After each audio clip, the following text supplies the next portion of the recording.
بسم اللہ الرحمن الرحیم معزز سامعین السلام علیکم ورحمۃ اللہ وبرکاتہ۔ قرآن مجید فرقان حمید کے ترجمہ اور مختصر تفسیر کے ساتھ آج پھر ہم آپ کے سامنے حاضر ہیں۔ آج ہم سورۃ البقرہ اس کی آیت نمبر 6 اور آیت نمبر 7 اس کا ترجمہ اور مختصر تفسیر آپ کے سامنے رکھتے ہیں۔ قرآن مجید فرقان حمید کے الفاظ یوں ہیں: بسم اللہ الرحمن الرحیم، ان الذین کفروا سواء علیہم اانذرتہم ام لم تنذرہم لا یؤمنون۔ اس کا ترجمہ یہ ہے کہ بے شک وہ جن کی قسمت میں کفر ہے انہیں برابر ہے، چاہے تم انہیں ڈراؤ یا نہ ڈراؤ، وہ ایمان لانے کے نہیں۔ ختم اللہ علی قلوبہم وعلی سمعہم وعلی ابصارہم غشاوہ ولہم عذاب عظیم۔ اللہ نے ان کے دلوں پر اور کانوں پر مہر کر دی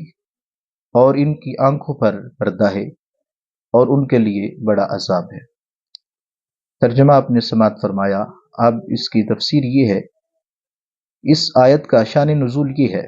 کہ ابو جہل، ابو لہب وغیرہ ان کے حق میں نازل ہوئی ہے کہ جو علم الہی کے اندر ایمان سے محروم ہیں، اس لیے کہ ان کے حق میں اللہ تعالیٰ کی مخالفت سے ڈرانا نہ ڈرانا دونوں برابر ہیں، انہیں نفع نہیں ہوگا، مگر آقا کریم علیہ الصلوۃ والسلام آپ نے جو تبلیغ دین فرمائی ہے، صحیح فرمائی ہے، یہ بیکار نہیں، کیونکہ آقا کریم علیہ الصلوۃ والسلام آپ کا جو منصب رسالت ہے،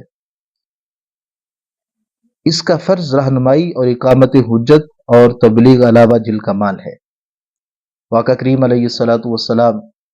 آپ نے رب تعالیٰ کی اذن سے ان کو اسلام کی طرف بلایا، لیکن چونکہ رب تعالیٰ کے علم کے اندر ان کا ایمان سے محروم ہونا، تو یہ لوگ ایمان کو قبول نہ کر سکے، اور رب تعالیٰ نے پھر اس کے اوپر اس آیہ کریمہ کو نازل فرمایا کہ آقا کریم علیہ الصلوۃ والسلام غم زدہ نہ ہوں کہ میں نے ان کو تبلیغ اسلام کی لیکن وہ ایمان نہ لا سکے، تو رب تعالیٰ نے سارا خلاصہ بیان فرما دیا۔ اس کے بعد اگلی آیہ کریمہ کے اندر رب تعالیٰ نے اس چیز کی وضاحت فرمائی کہ یہ ایمان کیوں نہیں قبول کرتے، تو رب تعالیٰ نے فرمایا کہ رب تعالیٰ نے ہی ان کے دلوں پر، ان کے کانوں پر مہر لگا دی ہے اور ان کی آنکھوں کے اوپر پردہ ہے، اور بالآخر ان کے لیے بڑا عذاب ہے۔ تو اس کا خلاصہ یہ ہے کہ کفار دلالت و گمراہی میں ایسے ڈوبے ہوئے ہیں کہ حق کے دیکھنے، سننے، سمجھنے سے